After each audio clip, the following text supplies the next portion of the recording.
Philippe Couvrot, bonjour. Nous sommes ici au pavillon de la Rotonde, un établissement qui vous doit son rayonnement depuis près de 20 ans déjà, ce qu'on vient de se dire. Donc 20 ans, ça fait long. Est-ce que, dans un premier temps, vous pouvez nous présenter un peu votre carrière, comment est-ce que vous êtes arrivé ici et qu'est-ce que vous avez fait depuis que vous êtes là? Donc moi je suis arrivé ici par une proposition de Jacques Maximin qui m'a appelé un jour et qui m'a dit tiens, moi j'étais sur Paris et je voulais quitter cette vie parisienne parce que c'était une overdose de vie parisienne et donc j'ai dit il avait le message, il m'appelle, il me dit tiens, j'ai une proposition pour toi sur Lyon. Et il m'a dit Lyon et en disant Lyon j'ai dit non. Alors Lyon, non, pourquoi? Parce que Lyon, pour moi, c'était, étant de la région parisienne et travaillant sur la Côte d'Azur, c'est les deux endroits où j'ai essentiellement travaillé. Je connaissais quoi? Le tunnel de Fourvière, Feyzin, Vienne. Et ce tronçon, je dirais, qui correspond à Lyon, pour moi, c'était vraiment un côté négatif de ce qu'il pouvait y avoir dedans, parce que je ne connaissais pas et je rejetais ce côté grisâtre, ce côté... Et le lendemain, j'ai quand même dit... tiens, j'ai rappelé, j'ai dit je viens voir au moins pour ne pas regretter. Et là, je suis arrivé et ça a été la séduction parce que je me suis retrouvé, moi je suis originaire de Rambouillet, et je me suis retrouvé dans l'écrin de verdure. Le projet était un projet très ambitieux parce qu'il y avait un casino qui était assez vétuste, il y avait un programme de travaux pendant 5 années, et puis il y avait surtout ce projet de restauration et de restaurant qui était à créer dans l'enceinte du casino. Et dans cette enceinte du casino, un casino, bon, il y a 20 ans, aujourd'hui ça a changé peut-être par rapport à nous, mais en tout cas il y a 20 ans, un casino c'était un endroit de jeu et c'était pas du tout un endroit de gastronomie. Donc il y avait un challenge très fort à ce niveau-là et qui m'a vraiment séduit et intéressé. Donc voilà, je suis arrivé là, 21 janvier 93, on a ouvert les portes pour le premier jour. Et donc ça fait un peu plus de 19 ans maintenant qu'on est ici et qu'on s'attelle à ce développement de restaurants. Et 19 ans plus tard, vous regrettez ou vous ne regrettez pas? Voilà, si j'avais un regret, j'aurais changé. Non, au contraire. Et ce qui a été positif, c'est que pendant ces 19 années, il y a eu un tas de progression. Bien sûr, on est parti de rien. On a eu une étoile en 94, la première étoile juste un an après, et la deuxième étoile en 2000. Il n'y a eu que des projets qui se sont succédés et vraiment ça a été une progression de rythme assez incroyable. Un déménagement réussi? Et ouais, très réussi parce qu'on avait un écrin qui était là, qui était existant, donc l'hôtel, avec le spa là, qui fait 900 mètres carrés, avec tout le confort qu'on a envie de donner à la clientèle. Et il manquait ce restaurant qui était de l'autre côté, mais sur une autre commune. Et du coup, on a apporté le restaurant en un. Et tout est complémentaire. Le restaurant a apporté énormément à l'hôtel. L'hôtel nous apporte parce que la clientèle aujourd'hui, quand ils font des étapes, quand ils viennent, ils veulent ou un dîner, même s'ils sont de la région, ils veulent dîner et dormir pour différentes raisons. Et après, le lendemain, ils ont le spa qui leur donne le côté loisir et détente. Juste pour qu'on comprenne tout votre parcours, vous disiez que vous êtes parisien d'origine, vous avez travaillé sur la Côte d'Azur. Vous pouvez nous décrire en 2 mots ce que vous avez fait donc, avant de venir à Lyon? Alors, moi, mon parcours, c'était un apprentissage à Chartres, dans l'Eure-et-Loire, pendant 2 années. J'ai fait le Quai des Ormes, qui avait une étoile au Michelin à l'époque, M. Masraf. Derrière le Grand Véfour. Derrière le Grand Véfour, ça faisait 4 ans, là j'ai la vie parisienne, j'avais vraiment envie de la quitter parce que c'était vraiment inconfortable de mêler et la vie professionnelle et la vie personnelle. Donc j'ai décidé de partir sur la Côte d'Azur, j'ai pris Marseille, j'ai pris Monaco, j'ai envoyé les CV dans toute la Côte d'Azur et le premier qui m'a répondu c'est Joe Rostand à la Bonne Auberge à Antibes, qui avait 2 étoiles Michelin. Donc ma première place au soleil, là avec les palmiers, superbe. Chef de parti. Si vous regardez tout votre parcours et donc tous les grands chefs avec lesquels vous avez travaillé, est-ce qu'il y a un qui vous a plus marqué que les autres? Ouais, Jacques Maximin. Jacques Maximin, parce que c'était le premier cuisinier que je vois. J'ai fait un parcours qui était diversifié à travers les lieux, les restaurants, les styles de cuisine. Mais Jacques Maximin, je suis arrivé, l'homme était était impressionnant, quoi. C'était une cuisine qui était spontanée, c'était une cuisine qui était changeante à tout instant, c'était une cuisine qui était... Il rentrait dans le frigo et il ressortait avec un menu dans la tête. C'était quelque chose qui était... que j'avais jamais vu de cette façon-là. Et l'homme est attachant, l'homme est fougueux, mais a été très très enrichissant pour moi à vivre et à partager. Et Philippe Covreau, il est comment alors en tant que chef? J'essaye un parcours est très important parce que vous apprenez dans différentes maisons. Il y en a un où vous apprenez la gestion, l'autre vous apprenez la diversité, l'approche culinaire, l'autre vous apprenez le training, et j'essaye d'être le plus complet dans tout ça, parce qu'il faut être meneur d'hommes, il faut être médiatique, il faut être bien sûr avant tout très bon cuisinier. Aujourd'hui on a des métiers qui sont quand même très complets et j'essaye d'être le plus complet possible dans ma position. Alors justement, donc vous êtes un passionné de cuisine, ça on le sait, mais vous êtes aussi un homme d'affaires et vous vous lancez donc là dans une nouvelle aventure, un nouveau concept à Tassin qui doit ouvrir en mai prochain. Est-ce que vous pouvez nous en parler?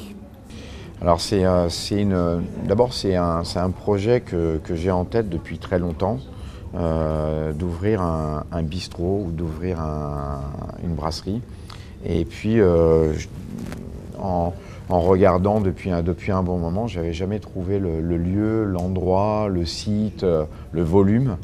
Et puis là, j'ai eu une opportunité sur Tassin. Donc c'était vraiment un endroit en plus que je regardais de près. Et Tassin, il y a toute une zone qui se construit, toute une zone nouvelle avec 21 commerces nouveaux et dont une brasserie qui était un emplacement de brasserie qui était déterminé par le maire. Et puis je suis arrivé dans le projet un peu par hasard en demandant au maire quelle était un petit peu quelles allaient être ses attentes sur les nouveaux commerces. C'était pas une question anodine, mais et là il m'a dit mais il y a une brasserie qui va être qui est située, elle va être positionnée à cet endroit-là. Si ça vous intéresse, moi ça m'intéresse et donc voilà, j'ai démarré, on a ouvert un dossier là-dessus, j'ai construit un dossier, un cahier des charges, j'aurais soumis, il y a eu des demandes de leur part, et puis donc on est arrivé au dossier final avec l'acceptation et le côté validé de la mairie. Décrire un peu ce qu'on y trouvera, déjà, vous avez déjà le nom de l'établissement? Alors le nom je l'ai, mais ça reste encore pour l'instant un petit peu gardé parce qu'on veut garder quand même un petit peu de surprise. La brasserie, ça va être une brasserie qui va avoir 150 couverts assis, donc ça va être un joli volume. Il va y avoir une petite partie vente à emporter, petite boutique, enfin boutique vente à emporter, un petit peu dans l'esprit des produits que l'on mettra en avant là-bas. Et puis il y a un emplacement qui va être fabuleux. Ça fait un angle d'immeuble et un ensoleillement qui est superbe, on va avoir une très belle terrasse. Il va vraiment y avoir un très très bel outil. Dans un quartier qui a été entièrement refait face à la mairie, c'est ça? Oui, qui est neuf, qui est tout en BBC au niveau des immeubles. Donc c'est en bois, c'est vraiment un aspect qui est très, très pur, très beau, enfin tel que j'aurais pas pu l'imaginer, enfin j'aurais pas pu penser trouver ce lieu exactement comme il est là, parce qu'on a cette chance d'être dans un lieu je dirais unique par rapport à tout ce qui s'est passé et toute cette création dans cette zone. Puis avec tous les commerces qui vont arriver, là, où il y a vraiment des très très belles enseignes, ça va être, je pense, ça va être un très beau dynamisme pour le coin ouest lyonnais et bien sûr Tassin. Est-ce qu'en même temps, donc, nous sommes en 2012, on parle surtout d'une chose qui est la crise économique. Est-ce que c'est le meilleur moment pour se lancer? Qu'est-ce qui fait que vous aviez envie de vous lancer dans un contexte qui est quand même assez morose? Alors si on regarde bien les crises, je pense que d'abord c'est pas plus intelligent, mais c'est plus intéressant peut-être de s'installer en pleine période de crise que s'installer où tout va bien, où on est peut-être plus raisonné et plus raisonnable en période de crise. Et si ça fonctionne bien en période de crise, la crise elle va quand même s'effacer au fur et à mesure. Et donc si ça va bien en période de crise, ça ira forcément mieux après. Si on fait l'inverse et qu'on s'installe quand tout va bien, il y a une euphorie, qu'on met des gros investissements parce que tout va bien et que la crise arrive derrière, quelquefois ça coince. Est-ce que vous avez quand même connu des difficultés liées à la crise? On pense souvent donc, aux banques qui sont très réticentes aujourd'hui de prêter de l'argent. Est-ce que vous avez quand même connu des difficultés ou ça a roulé comme sur des roulettes? Étonnamment, on n'a pas été voir un seul banquier, hein, on a été en voir plusieurs, mais on a eu vraiment des retours très, très à l'écoute et on a eu des retours, on a eu 60% de retours sur les demandes qu'on avait eues, avec vraiment une porte qui s'est ouverte et pas trop, bon, bien sûr qu'il y a des barrières, mais pas trop de barrières et ils ont été, enfin, je parle pour mon cas, on n'a pas eu de soucis là-dessus et ce qui est vraiment quelque chose d'important, puisque autrement on n'aurait pas pu faire le projet. Alors donc, là, ça fait 19 ans que vous êtes ici à La Rotonde. Donc 19 ans, c'est la première fois que vous vous lancez comme ça dans une aventure à vous. Est-ce que ça, donc, on suppose que ça marchera, est-ce que ça vous donnera des idées? Est-ce qu'on est là au début d'une multinationale Philippe Couvrot? Non, enfin j'ai pas du tout ça en tête, hein. L'esprit c'était vraiment de faire un projet tel que je pouvais le concevoir, qui soit vraiment personnalisé, qui vienne de moi à 100% et avec les deux personnes qui m'entourent aussi. Et ça, c'était quelque chose c'est quelque chose de fort que j'avais vraiment envie de plus en plus d'aboutir sur un projet personnel et de pouvoir mettre en place et de pouvoir piloter un projet et de pouvoir vraiment prendre les risques qui vont avec, hein, bien sûr. Mais je crois que c'est ce qui fait aussi, c'est ce qui donne l'attrait à tout nouveau projet, d'avoir des risques tels qu'ils peuvent l'être sur une affaire nouvelle. Justement, comment est-ce que vous comptez répartir votre temps entre La Rotonde et ce nouvel établissement?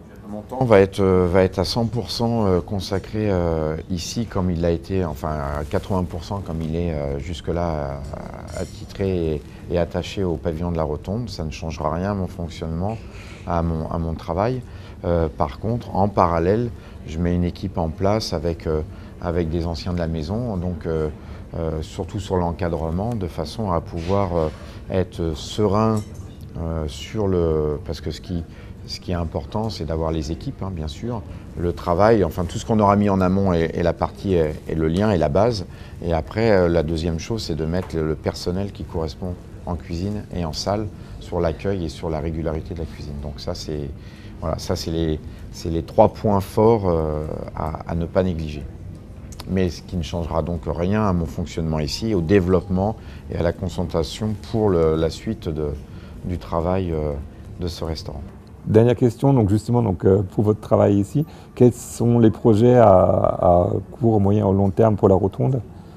Moi, le projet d'ici, ça a toujours été le déménagement pour le plus, pour le mieux, avec l'objectif toujours d'aller un petit peu plus haut. Et donc, quand on a 2 étoiles, l'objectif pour aller plus haut, c'est éventuellement la 3e étoile, avec le point de mire de la 3e étoile, avec l'œil qui brille sur ce point de mire, de façon à pouvoir toujours continuer à faire avancer les équipes, toujours se faire avancer soi-même, toujours développer, toujours aller un peu plus loin, un peu mieux, de façon à développer la clientèle, satisfaire la clientèle et séduire les guides.